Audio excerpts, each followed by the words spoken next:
Okay. Great. Well, welcome everybody. Can you see the slides okay? All right, awesome. My name's Chris Salaya, and along with Rebecca Rappaport, we're going to be going through the transfer student advising session webinar for the summer. This is a new student webinar, so we'll have a lot of the. Well, let me just go to the next slide. We'll have a lot of the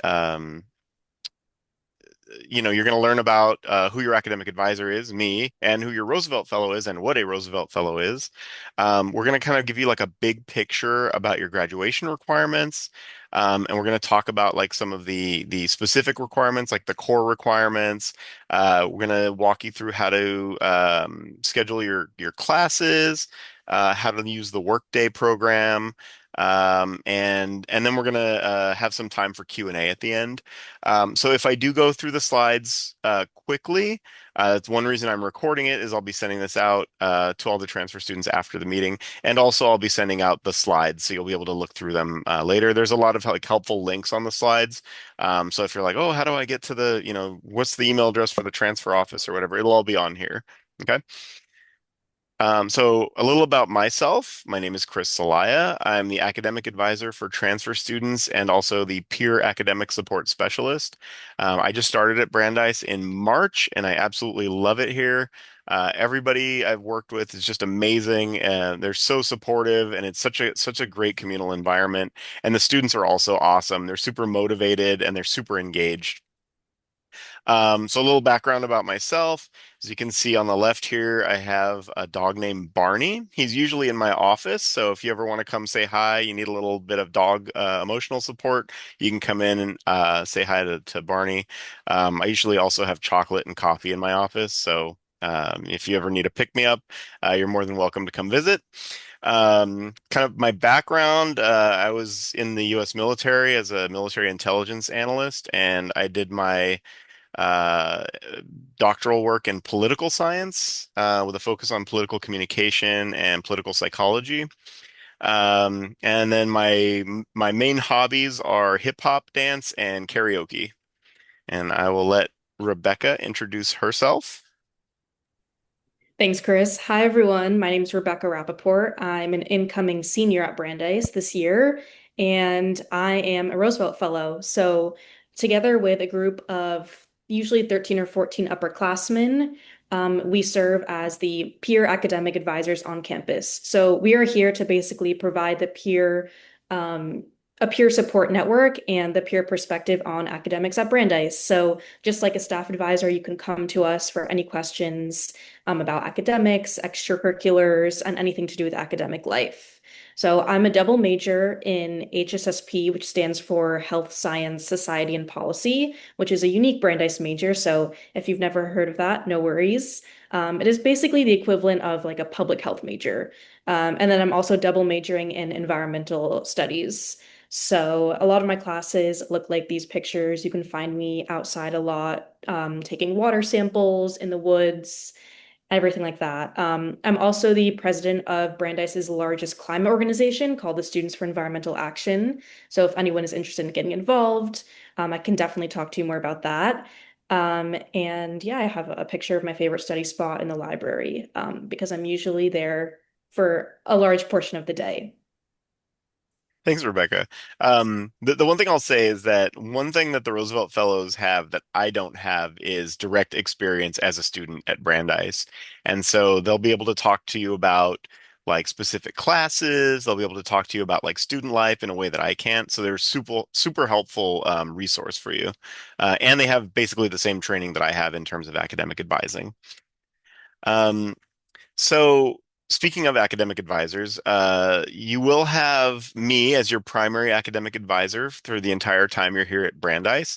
However, you're always welcome to meet with any of the other advisors, whether that's because my schedule's full and I don't have time to meet, or you've developed a relationship with. So, a lot of our academic advisors, for example, Kiernan and Kate are both the advising heads for the interdisciplinary independent interdisciplinary major. And so maybe you might be working with them anyway. And so you would want to schedule a meeting with them. You could always schedule an advising meeting with them, but you should consider me like the first point of contact, all other things equal.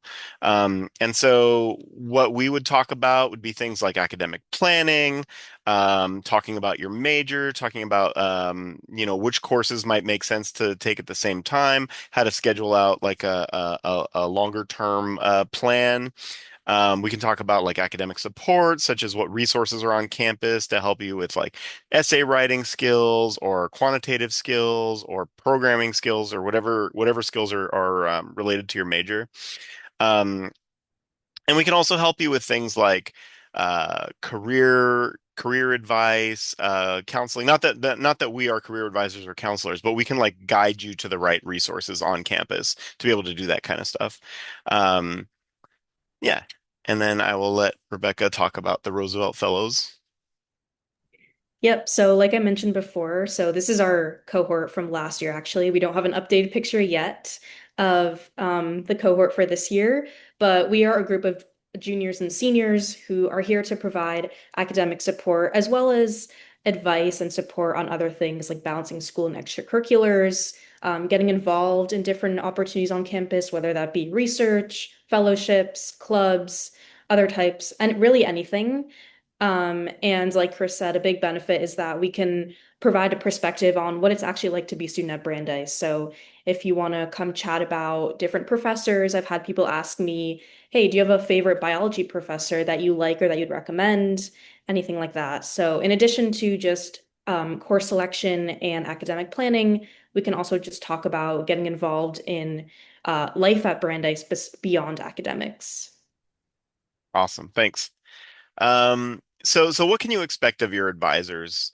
Basically, we're here to be your partner. We're here to support you on your academic journey and to help you achieve the success that you have set out for yourself, right? And so I'm going out of order here, but that's why at the end, the last bullet here is I'm saying like maximizing your voice.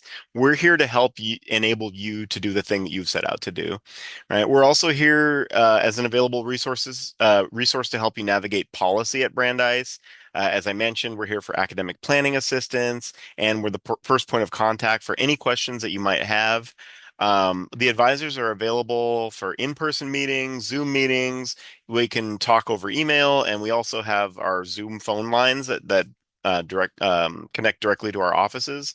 And we want to create like a collaborative process, right? We want to give you the tools that you need so that we can like help you get to where you want to go. Um, Now, if you wouldn't mind, if you would put in the chat answers to the following questions. If you want, there's no requirement or anything. But why did you choose to transfer to Brandeis? What's your favorite class that you've taken so far that you're transferring over with? And what majors are you considering here at Brandeis? And we will, let me actually, Rebecca, could you type these questions into the chat? I'll do it actually. I'll type these into the chat and then you can answer them at your leisure.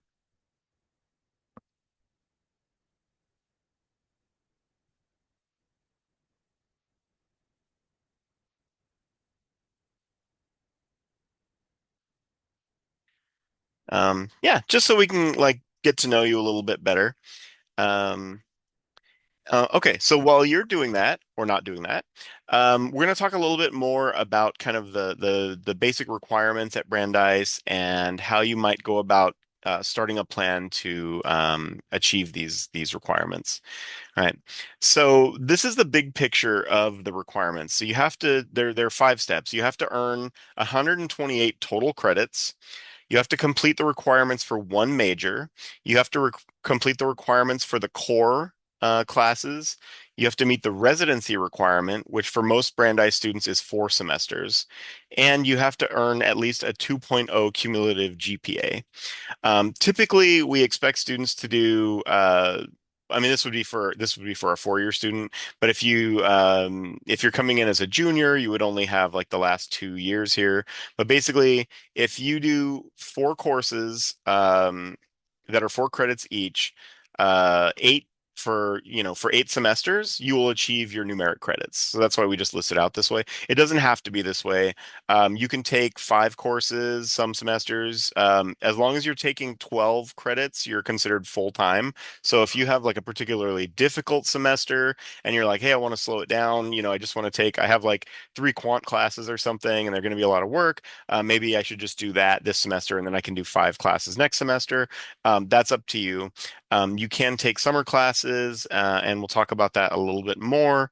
But the main takeaway from the summer classes is if you take them at Brandeis Summer School, you will get numeric credit for them. In addition to like any major or minor or core credit. But if you take them outside of Brandeis, you can only get major, minor, or core requirement credit. You can't get numeric credit. Um, so the Brandeis core consists of 4 major areas, but you don't have to do the first year seminar as a transfer student. We have assumed that the college that you are coming from has already had you take a class similar to this. So essentially, you have to do the core competencies, the areas of inquiry, and the health, wellness, and life skills. Um, and this is just saying the same thing over and over again. So I'm gonna not belabor this point. Um, well, let's see. Okay. So the idea behind, really quickly, the idea behind the core competencies is you're likely going to cover these requirements through the classes you're taking for your major already, right? So like you're going to have courses that are going to be tagged with oral communication or writing intensive. Um, Usually within the major that you're taking, as well as teamwork and collaboration. Technologies, depending on your major, it might not be available. Depending on your major, the diversity, equity, inclusion studies might not be available, and the same for difference and justice in the world. And then the other thing is you'll have to have like a language requirement, and that's something you can test out of or test higher in, and we'll talk about that in a little bit as well. Um, and then you'll have your areas of inquiry, and we'll talk about that a little more in a minute. Um, and then actually, so Rebecca is going to talk to you about the health and safety. Yes, so HWL is what you'll hear as navigating health and safety or as the wellness modules. So what HWL is non-credit modules, and a module is a 6-week course that can be either in the fall or spring semester. So you can think of it as kind of like a mini class, which is half of a semester. And these are required classes that you need in order to graduate. So before you arrive on campus in the fall, you will have completed the pre-HWL1, which is an online module, which you can access on Moodle. And you should have maybe received an email about this. And if not, you will get more information about this later. And then once you arrive on campus, you will enroll in a module course called HWL. And specifically, the course name is Navigating Health and Safety. And this is a 6-week course, non-credit. It's usually around 1 hour a week. And you will have some like modules or trainings outside of that course as well. And this will cover a bunch of topics, um, financial, physical, intellectual, like emotional or social support. It'll also introduce you into other resources on campus that may be helpful for you to know as you begin your Brandeis journey. So you will register for this first section this coming fall, and then there are also 2 more HWL non-credit modules that you are required to complete within your years at Brandeis. One of them is the I like to call it the like physical activity one. So there's modules that you can choose from called like health and safety. And for me, I did ballroom dancing for mine, but you can do yoga, there's Pilates, speed walking, there's swimming, there's so many options. And then your third one if you are already CPR certified, you're also able to petition to count that, which is what I did. But if not, you're able to choose between either like an active one or another life skills module. So this could be like a financial course on budgeting and things like that, or it could be other courses. And when I do a workday walkthrough, I'll also walk you through the different types of options. Awesome, thanks. And maybe you can speak to this a little more than I can, but my understanding is that they're not intensive in the way that a full course is. You're not going to have like a huge homework requirement or anything Right. like that. And you take it in addition to like the four courses you would normally take. Right? Yeah, so this would not count as a separate course and it wouldn't add to your course load. So because it's 0 credits, you would still need to take the required amount of classes to be a full-time student. But when I took it, it was a very chill class, maximum 1 hour a week in class. And yeah, nothing to stress out about at all. And it's more meant for your benefit, for you to kind of get to know other people in your class and also just get to know the resources on campus. So it really is like a beneficial for you. And yeah, there's almost very little to no homework in this course. Awesome. Thanks, Rebecca. So next are the areas of inquiry. So you have to take a class that's coded as creative arts, humanities, science, and social science. A lot of you will have a lot of these requirements covered already with your transfer credits. And we'll go through how to find that out shortly. But they're pretty straightforward. The core competencies, as I mentioned earlier, will often be completed by classes you're already taking from your major. Um, and that's sometimes true for the areas of inquiry as well, but more likely for the core competencies. Um, and as I mentioned, there's like writing, there's written and oral communication technologies, teamwork and collaboration, which is brand new. And if you're looking for that on the schedule of classes, it's not even available yet. So if you're trying to register for a class that has teamwork and collaboration, hang in there. We'll let you know when it's available. But they haven't even been listed on the schedule of classes yet. Um, yeah. And then, okay. And so this is what I was mentioning before. So when you're looking up classes on the Brandeis schedule of classes, you'll see these little codes. Like if you look on the left, you see Survey of Economics. It's underneath it says QR and SS. That means that class would cover both the quantitative reasoning core requirement and also the social science requirement, right? So if you're taking econ and you take this class as because you have to for the major, you've already knocked out two of your core classes as well. So there's a lot of double counting in that way. Okay, so I'm going to hand it over to Rebecca to show you what Workday looks like. This is the main kind of tool you're going to be using for registering for classes and a lot of other activities. So I will stop sharing my screen, and Rebecca, you can share yours. Great. Thanks, Chris. Mhm. So, okay. Hopefully, can everyone see this? Okay. So when you log on to Workday, and Workday is one of the main portals that you'll be using across your time at Brandeis. It is the portal where you're able to see all things related to academics in addition to Moodle. So when you first log on, and you can access this page by simply typing into your browser Workday Brandeis. That's what I usually type in. And it's also helpful to maybe bookmark this page if that's easier for you to get access to quickly. You will log in with your Brandeis credentials, as I already have. So your Brandeis email and password, and you'll see this homepage over here. So if you navigate towards the left-hand column, you'll see a bunch of different tabs over here. So I'm going to start by just doing a quick walkthrough of how to register for classes, which you'll all be doing soon.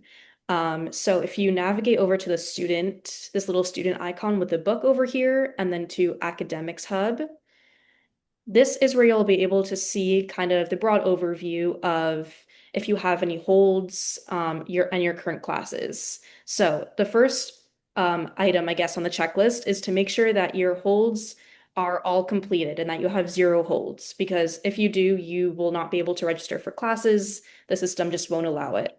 So if you click View My Holds, I don't have any right now, so it's showing 0. But if you do, just make sure to get those done. They can be agreements, the things you need to sign, anything like that.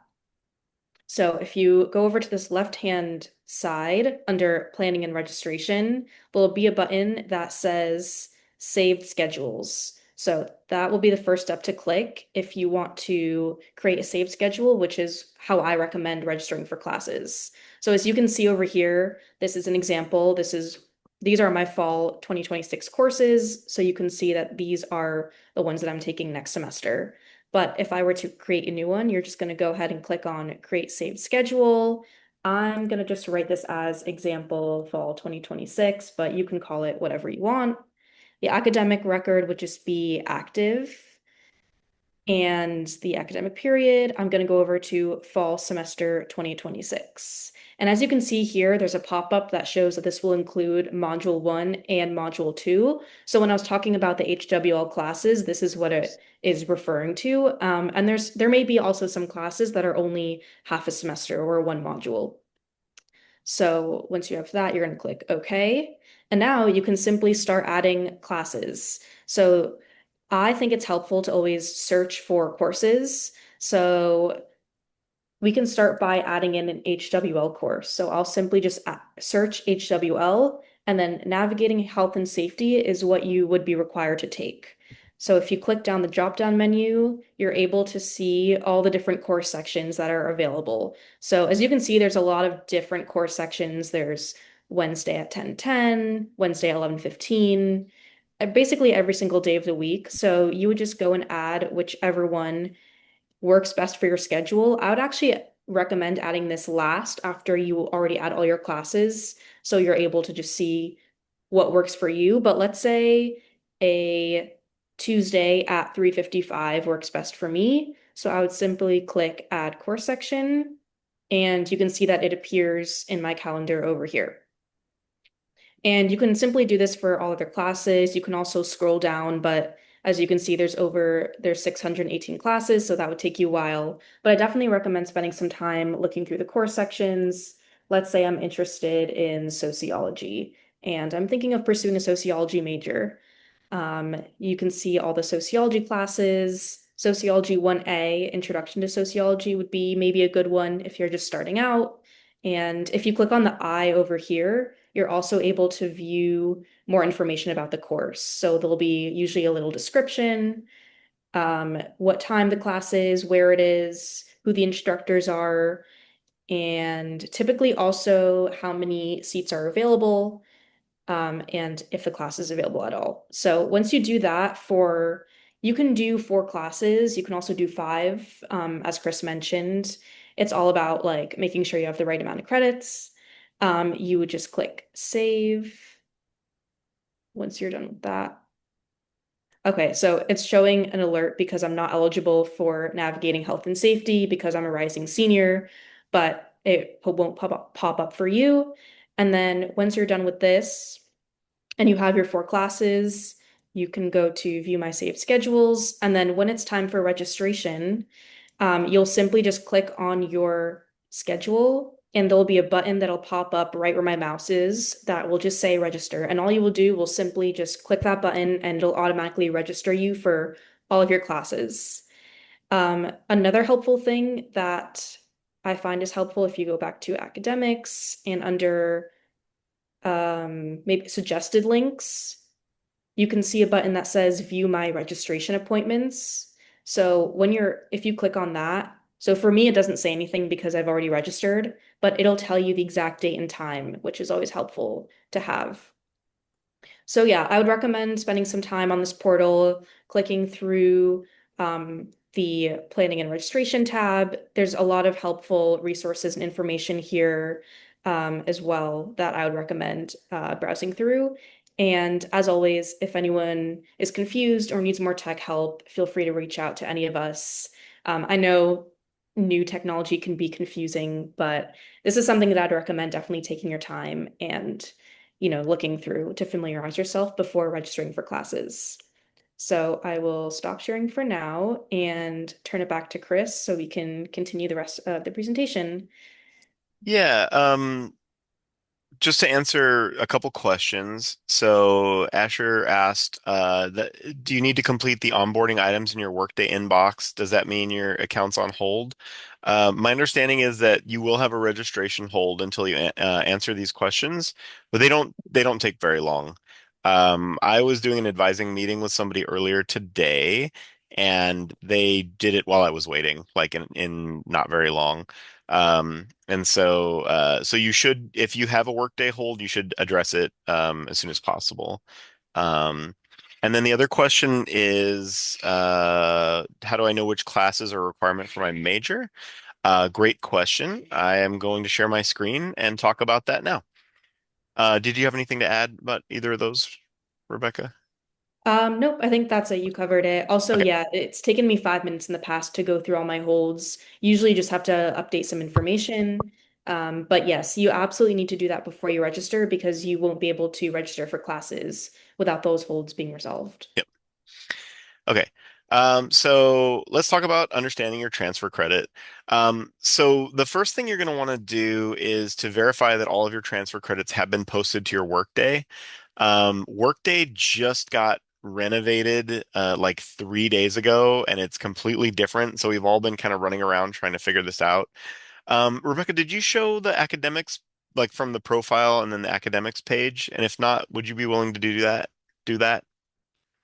Yes, yeah, I did show the academics tab. I Okay. don't have access to the Yeah, yeah. transfer tab because I'm not a transfer. But it So will show up yeah, it will yeah. So show it up should on show that up for you page. Yeah. after. Mhm. So go there and you'll see and I'll show you what it looks like in a moment, but you'll see a transfer credit tab at the top. Just make sure everything got transferred over. And once you do, it'll show you which of your transfer classes covered your core requirements. I'm just going to skip ahead so you can see what it looks like. So you'll see this banner on top that says transfer credit, and these are where your transfer credits are. And then right here, it'll say, so this person took physics, and it covered the core requirements of science and quantitative reasoning. They took engineering, and it covered I think that was their seminar. They don't have this anymore, and you don't have to do the seminar because you're transfer students, right? So this is what basically what it'll look like. Um, and then so the next and to answer the question, let me open my chat again. To answer Rodrigo's question, the way you'll find out if your transfer credits count for a major or minor requirement is the first thing you're going to have to do is reach out to the undergraduate advising head. And so every department has an undergraduate advising head, and they're the point of contact for any questions anybody has about the departments, but they're also the ones that decide whether or not transfer credits will count toward major requirements. And you can talk to them before you've declared the major. What you're going to want to do is bring them a syllabus for the class, and tell them like which class you think it should count for. Right. So sometimes it makes a lot of sense if somebody's done like a general chemistry series at their previous college and they want it to count for general chemistry here. As long as it's like comparably rigorous, they'll usually count it. But sometimes, it's not necessarily that obvious what counts for what. And so you want to bring those classes to the undergraduate advising head.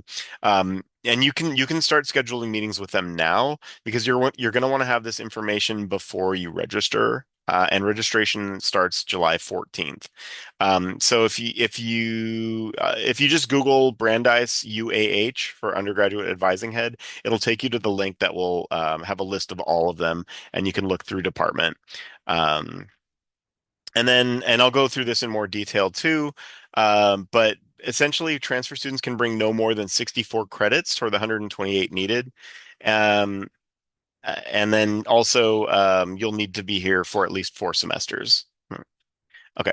So there's 3 pages that you're going to want to be pretty familiar with. I showed you the transfer credit page already. The next is the academic progress page. So for all of your core requirements, the registrar's office has already coded all of your transfer classes to determine which core requirements they'll count for. And this will show up on your academic progress page. So on this example here, you can see that their writing seminar has been satisfied, their global engagement, difference and justice in the world has been satisfied, and then it says over here on registration used which course is counting for that, right? Um, Now, once you declare your major officially, you'll see another list of requirements that are going to be either satisfied or unsatisfied, and those are going to be your major and minor requirements. And then once you're ready to have your transfer classes start counting for those, there's a whole process where you can fill out a petition to do that. But that's for later down the line, and as long as you do it before you graduate, it's fine. So there's not like a super huge rush on that part. But talking to the UAH is something that you should do right away because you're going to want to know what's going to count for what ahead of time. It looks like we got some more questions, so let me look through the chat really quickly. I can't find the transfer credit button. Okay, so my understanding, and maybe can we walk through it again, Rebecca, just one more time? Yeah, I can go through it again. Seems like people are having some trouble finding it. Yeah, so you want to click, yeah, Yeah. go ahead. You want to click the little profile button on the top right, and then that'll take you to your profile page. And then on your, oh, is it the top left? The top right. Yeah, Right view there. profile. Yeah, view profile. And then there should be an academics tab, right? If you hit more on the bottom there. More. Yeah. And so once you get there, if you have transfer credits, it'll say right there. Oh wait, this isn't the academics I tab, don't is it? think, yeah, I don't think there's an academics. I mean, I see There's no perhaps academics. overview. All Yeah, right. I think mine looks different because I'm not a transfer and I Yeah. think this is my But you should have an acad like yeah. where would you go to see like academic progress? Oh, so if you go to planning registration and then you can either click my academic plan or um You don't have view my academic plan. you don't have the page that has the banner across the top that says like overview, No, current classes, plan, academic history, statistics. not since the Workday page was updated. So Okay. I was told and there, somebody I think it tried it works earlier. easier for transfer, or at least I think like for us on transfer, I think it shows it as like an academics as a potential like a possible Okay. type. right. It's Okay. possible that also mine just completely looks different. So feel Okay. free to ignore, I guess, what's on my page for now. But yeah, it could also be that some pages haven't updated fully, or yeah, you might just have to spend some time and poke around the Workday page. And I saw some people also in Okay. the chat have been helpful Yeah. about Some people have giving found it. advice. If people have, yeah, if people have any tips or tricks, feel free to put it in the chat if anyone's struggling. I know it's a process. Okay, Garrett found it. Frankie found it. Okay, great. All right, looks like people are finding it. Okay, good. What was the other question? Transfer tab. Oh, they're all about the transfer tab. What should we do if we don't have a Brandeis email yet? About 5 days as for the waiting time on Dice Connect, but every time I try, getting stuck on the login page. I think that's probably a question for admissions or the registrar's office. Would you happen to know that, Rebecca? If not, I would just email both admissions and the registrar's office Yeah, this and sounds find like out. some sort of tech issue. Yeah, I'd recommend emailing or reaching out to admissions about that because you should have a Brandeis email by now, but if not, I'm sure they can set you up with one ASAP. Yeah, I'm not sure about that. And then, Asher, did you officially like did you went through the process to declare your major, or did you just say that you wanted the major when you came in like as a preference? Oh, sorry, can you repeat that? So for Asher, sent me a direct message. Oh, sorry. Um, so they're basically they're undeclared, but they want to know why they don't have their major showing up. It could be that it just hasn't been processed yet if you've gone through the process to officially declare the major. Yep, Um, it typically takes around 2 weeks yeah. to update fully. So if you just did it, I would say give it around 2 weeks. And if you still don't see anything yet, I would, yeah, reach out to the undergraduate advising head for the department of that major. So let's say if it's politics, you reach out to the politics advising department head. Um, yeah, so but yeah, it's the system is pretty slow, so I would give it a few days, up to 2 weeks, and then if you're still not seeing anything, I would just send a quick email. Okay, and then to answer Frankie's question, that is the next slide. So your AP, IB, A level credits are not going to be on the transfer credit page. They're going to be on your external records page, right? And so this will show your AP scores of which classes you've taken.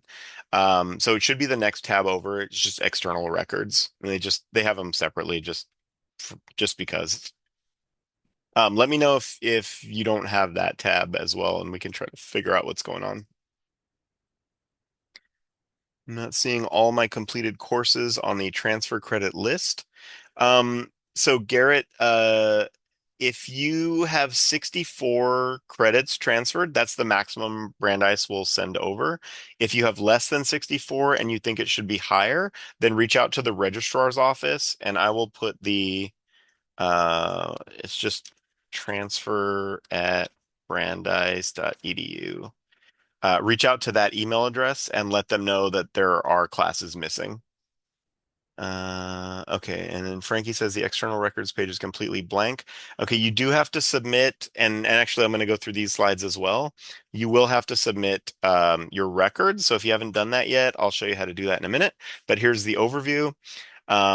So you can earn up to 16 numeric credits from external credit, but you can only have a total of 64, right? So it's going to be a combination of your transfer credits and your external credits, but the maximum is 64.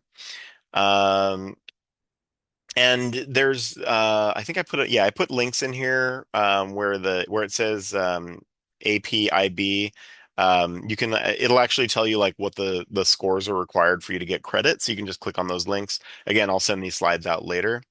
And so what you want to do is you need to request the scores and you'll have them sent to Brandeis. The college code is 3092. And then once you've done that, the scores should be posted on Workday.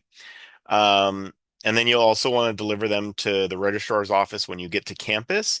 If you've done both of those things and you're still not seeing them on your external credit page, then email the transfer at brandeis.edu that I put in the chat, because that's the person who manages that. Um, and then there's a process for requesting that these be counted for eligible courses, which you would do through Workday. Um, And I got a question. Considered my application transfer, but I'm entering Brandeis this fall as a freshman. I attend first year webinar too. Um, you don't need the first year seminar as a transfer student. Um, if you want to take it, if you don't feel that you've done something similar in the past or you want that experience, you're more than welcome to do it. Um, I think that this mean the webinar, like the like what we're doing now, the first year webinar, um, of just an intro. say And that again. Sorry. I think the chat question was, if I'm not mistaken, for the if we recommend Oh, attending the I see what first you're year saying. webinar. Yeah, sorry, I Um, misunderstood. Yeah, thanks, Rebecca. yeah, of course. Um, you are more than welcome to do that. It's gonna be very similar to this presentation. It's just not gonna have the transfer information on it. But every advisor is gonna do it a little bit differently, and they all change their slides around to fit the way they want to teach it. So it wouldn't hurt if you did want to attend, and you are more than welcome to attend any of the other seminars that you want. Um, Yeah, so there's a couple of like petitions that you're going to want to do with your transfer courses. So one is like a petition to get a prerequisite override or like get permission to take a course based on your external or your transfer credit. You would do that here through Workday. Um, and I don't remember if you showed that, Rebecca, but if you have questions, it's under the planning and registration, and you would just select an override, and you would just write in the reason down here in the text field, like, oh, I took this course, I have AP credits, it should count as a prerequisite for this course, and you just do that on Workday. To get that. And the other thing I mentioned earlier is if you ultimately, when you want to get your transfer or your external courses to count for major or minor credits, there's a substitution request requirement. And when you're ready to do that, just reach out to your academic advisor, who's me, and I will walk you through how to do that. But you don't need to worry about that right now. It's just needs to be done before you graduate. Okay. There's also placement testing. I'll talk about the second transcript and sure, why not right now? The second transcript is Brandeis is doing micro credentials. So essentially, they have like a series of two or three courses on a specific topic, and then they have an exam that's outside of the normal coursework so that you can demonstrate proficiency in things like, I think right now they have like computer science, coding, they have like statistics. They have a couple other ones right now, but we're expecting them to grow. Um, and so, but essentially what it would be like a second page of your transcript that says, in addition to your, your degrees that you've been granted here, you also have these proficiencies, right? And so, we think they might be useful for, uh, getting into grad school or applying to a job that has like a specific, skill requirement or something like that. So that's the idea behind the second transcript. Um, I won't get into too much detail about the placement testing, but this is just to kind of like show you where you should start in a sequence of classes. Probably the most kind of upfront one that you're going to want to think about right now coming in as a transfer is the language requirement. So there are two things you can do. So essentially, everyone needs to take up to level 30 in a language. So usually, if you have no proficiency at all, that would mean taking level 10, 20, and 30 in a language, and you'll have completed that requirement. You can take the proficiency exam if you feel like you have some skill in the language, and then you might start at level 20, or you might even start at level 30.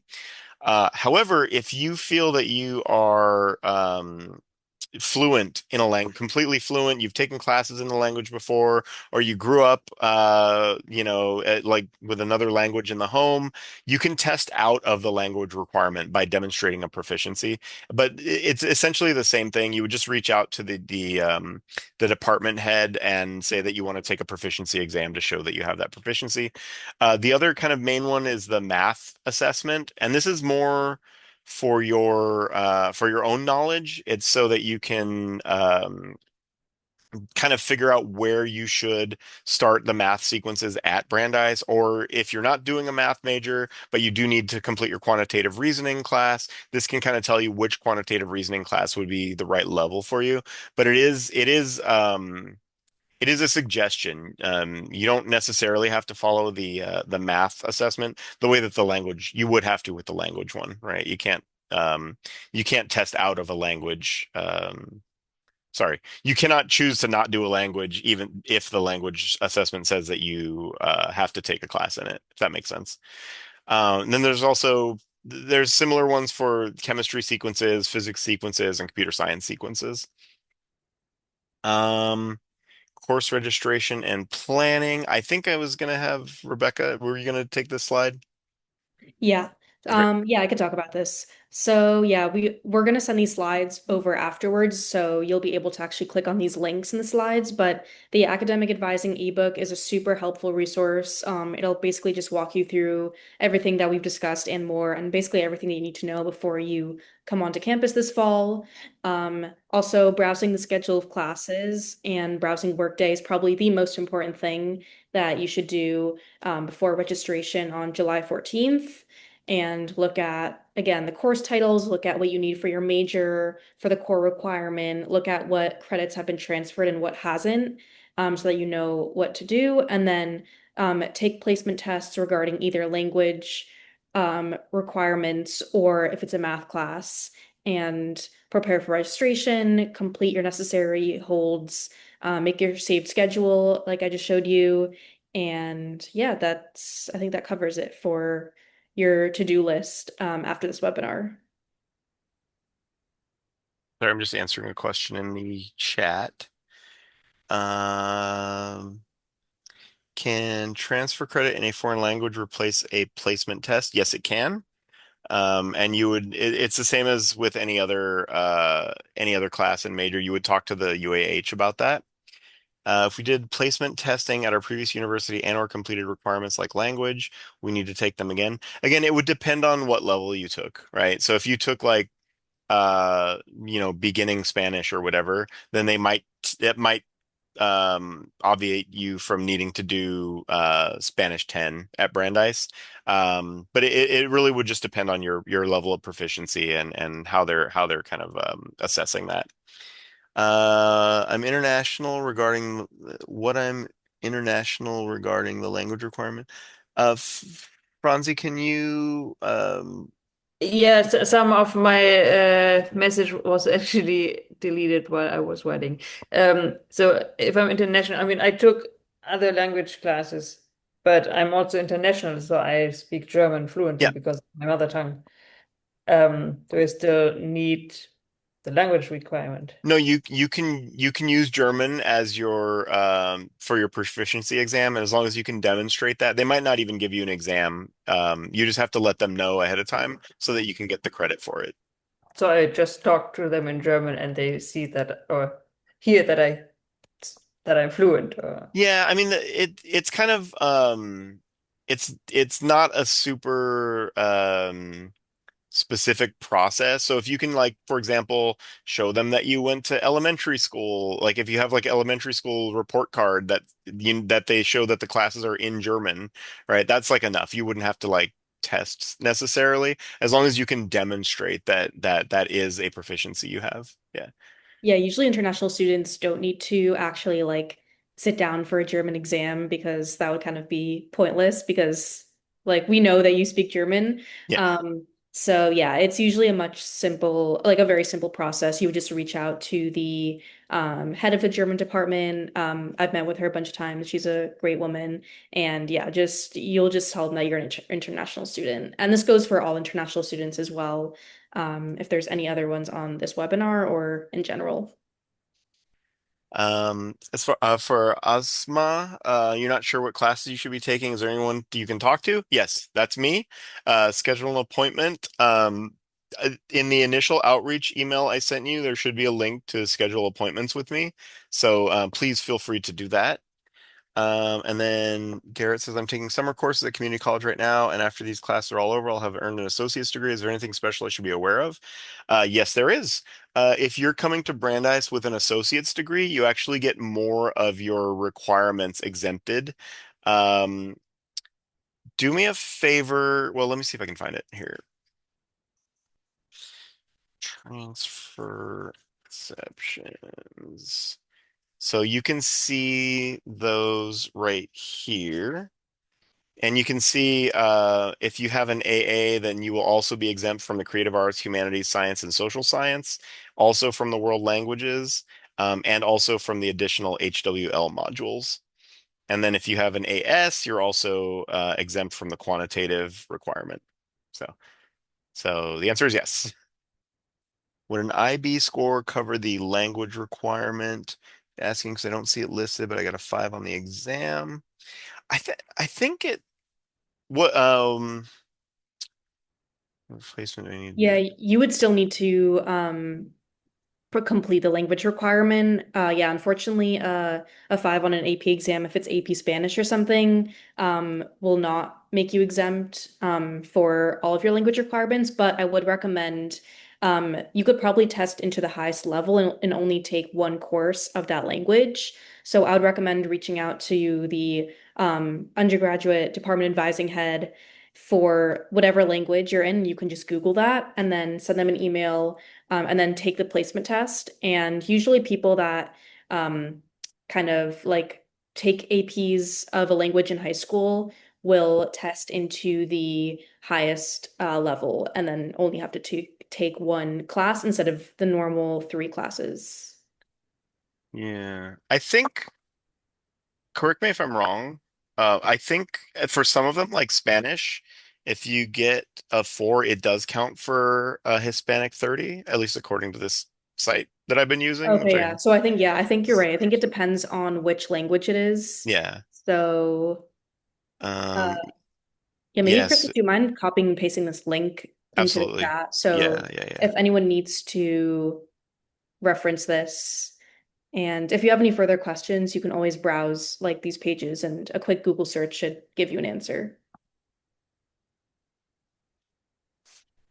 And yes, in order to take the language placement exam, you do need to let the head of the department know. Some exams will I think most of them are online. At least when I took it, it was just like a written exam. It took me like 30 minutes. They'll have you like write a paragraph or do some like vocab word quizzes, and then you'll email that back to them, and then they will either have you like speak a few sentences. There might be a speaking portion. It really depends on the language, but yes, you do need to email them to let them know that you want to take the placement exam. Yep. All right. Um, Registration resources. Okay, so here's a few more resources that you're going to want to be aware of. Actually, let me just give you a link to these. So this is for the schedule of classes. This is the provisional bulletin, and I'll go through these in a minute. I just want to get you the links here. Okay. So the schedule of classes is a handy way to search for classes, and they're not giving you the correct one, so we will go to the correct one. If you see my screen here, the handy thing about searching for classes here is you can actually search by a requirement. So if you're like, oh, I still need to do a diversity, equity, and inclusion study, you can just search by that tag for the core requirement, and it'll list all the classes across all departments that have that tag, right? You can also, uh-oh. How do I turn that off? Interesting. Okay. Let me just come back again.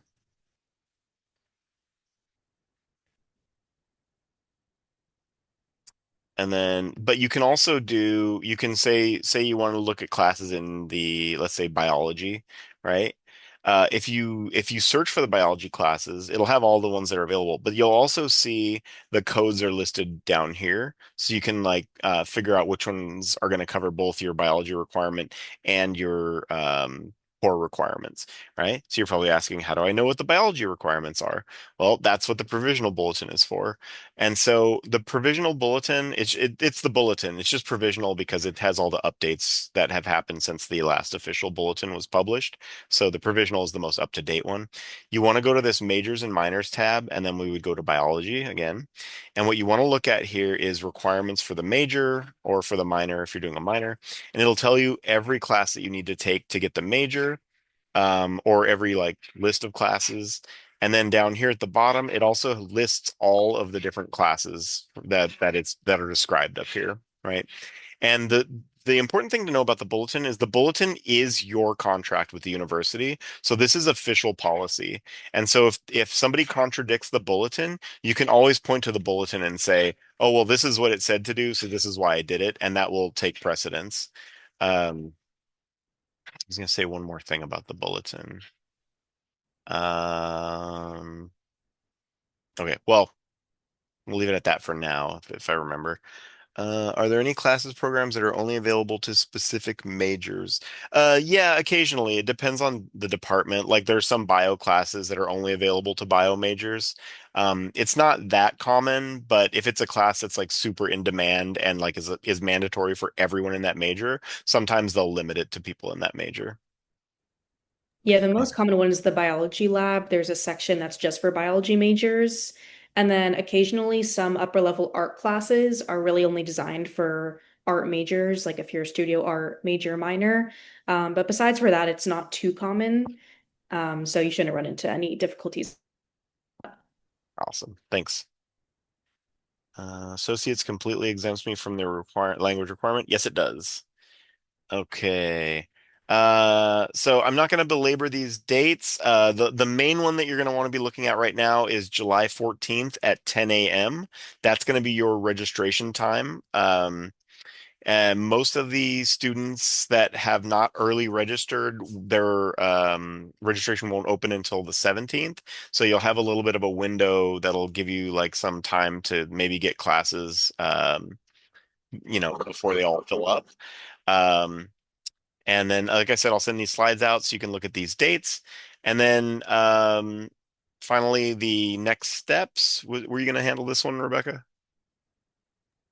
Yes, so after this webinar, the main thing that you need to do is make sure you resolve all your holds on Workday.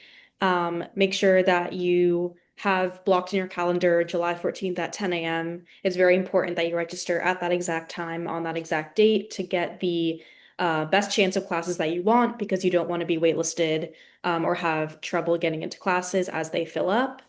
And yes, make sure to make appointments with your advisors if you have any questions and keep them coming in the chat as we keep going. But if you leave this webinar and you still are very confused, which is normal, make sure you can book appointments with either a Roosevelt Fellow or a staff advisor. It could be Chris, it could be me, it could be any of the other Roosevelt Fellows or advisors. There really is no difference, but Chris is the best point of contact for transfers and transfer specific questions. And you'll be able to click on this 20-minute new student appointment link when we send out the slides for that. Thank you. And as always, keep an eye on your email, on your Brandeis Yeah. email. That's where all the most important information is coming. I can't stress that enough. Just throughout the email, throughout the summer, keep an eye on your email to get all the information. Here's also some of the links that I've been placing in the chat. Pretty much all of them. Moodle, we didn't really talk about Moodle. Moodle's a learning management system. It's like if you've used Canvas or anything like that, it's very similar. It's just where like classes are administered. Pre-health advising is if you want to do like pre-med or pre-physical therapy or something, they'll have like specific advising information for you. Here's some, and there's also some useful forms. But the last thing I wanted to do before I'll open it up for questions is I want to know what you think would be useful to serve you. So as I mentioned, I just started here in March, and this is the first year that Brandeis is actually going to have an academic advisor for transfer students. And so these are some of the ideas we've been tossing around for how we can support transfer students. So maybe like weekly office hours or some campus space specifically for transfer students? Would you be interested in being a part of a transfer student organization? Would you like transfer peer mentorship or what else? So if you have any thoughts about that, if you'd like to put them in the chat, I would really like that information as we move forward because I'm planning to do events and to piggyback off of what Rebecca was saying, keep an eye out for the email because one of the things that we're planning on doing, one of the first things we're planning on doing specifically for transfer students is we're going to do like a transfer parade at the academic fair or the engagement fair. So every year at the beginning of the semester, um, the all of the student organizations on campus are going to table out on in the various outdoor areas on campus, and we did a transfer student meet and greet last semester to like get ideas on what they would like to see. And a lot of them felt a little bit of trepidation about like trying to get involved midstream because they haven't been here, since they were freshmen. And so they thought it would be a good idea if we did it together as a group. And so I'm going to be sending an email about that and other transfer events as well. So keep an eye on that. But please do, if you do have any ideas or if any of these sound good, please mention it in the chat. That's all I have in terms of slides, so I would like to open the door up for questions now. And I'll also put my email in the chat, just so you guys have my contact information, if you want to email me with any quick questions. But yeah, feel free to put your questions either in the chat or come off mute, to ask them. Hi, yeah. I have been struggling with, I'm sorry, close. I've been struggling with the Moodle Module 1, specifically at Lesson 4. Uh, it tells me that I need to complete the content above before moving on, but there's just nothing to complete. There's I no, can like, actually help with that. I think I had the same issue. Uh, for the like one of the pick three options, like one yeah, of those sections, you have to click and scroll through all of them. It only counts each as being read and completed if you scroll through them. including, like, the options that are no. Yeah, including the quote unquote wrong ones. Okay. That's what fixed it for me. You also have to listen to all of the speech all the way through. Like I was doing it while I was at a birthday party actually, so I was just reading the transcripts and I tried to move on and it was like, you haven't completed all the content. And I was Oh, like, I read the I know transcripts as it. well. Yeah, so you have to like let it physically play through all of the speaking, even if you're not listening. All right, thank you very much. Thank you for all your help, by the way. But all of this didn't help for me because I had no internet connection for a few seconds, and this, yeah, broke all of it. I then had to do it with my phone instead of my laptop, and this actually helped. I had to do it all of it again, but it worked. I see a question from Abby, and thank you, Franzi. I see a question from Abby. I'll be a junior this fall, and I was told that I'll need to spend 2 years under the Brandeis umbrella before I graduate. How does this interfere with housing requirements and other potential requirements across the university? So you're not required to live on campus. You're only required to take classes at Brandeis for 4 semesters and 64 units. It shouldn't interfere with the housing requirements, or yeah, I would say there aren't housing requirements. You have to pay for housing if you are on campus, so that would be a requirement. But you're not required to spend 2 years living at Brandeis. If that, I'm not sure if that's exactly your question. Um, and then other potential requirements. It's just a residency requirement, which ironically does not mean you need to be a resident on the property. It just means that you have to take classes at Brandeis for 4 semesters and 64 credits.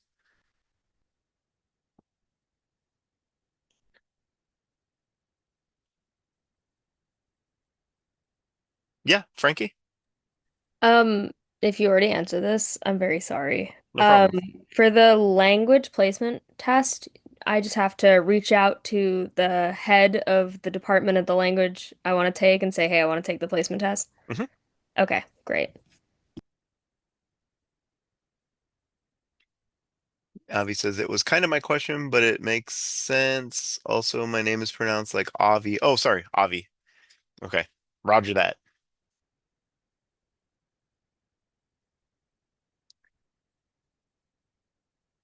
Are there any questions that I missed in the chat? I know we got a lot of them coming in, so I just want to make sure I didn't miss anyone's.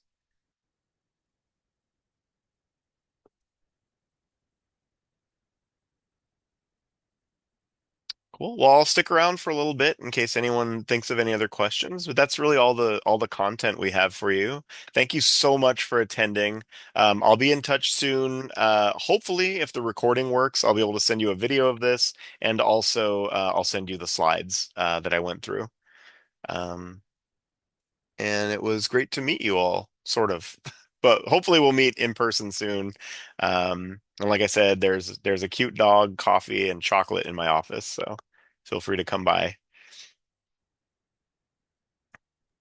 Bye, thank you. Take care. Bye, everyone. Thanks for coming. I thank you.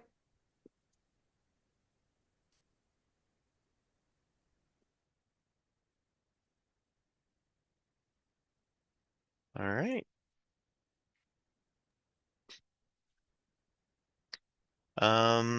Yeah. Well, I think we're good to go. I just want to make sure that it actually did record, and I don't want to like. Yeah, I I'm see gonna a hit button that stop says recording. recording.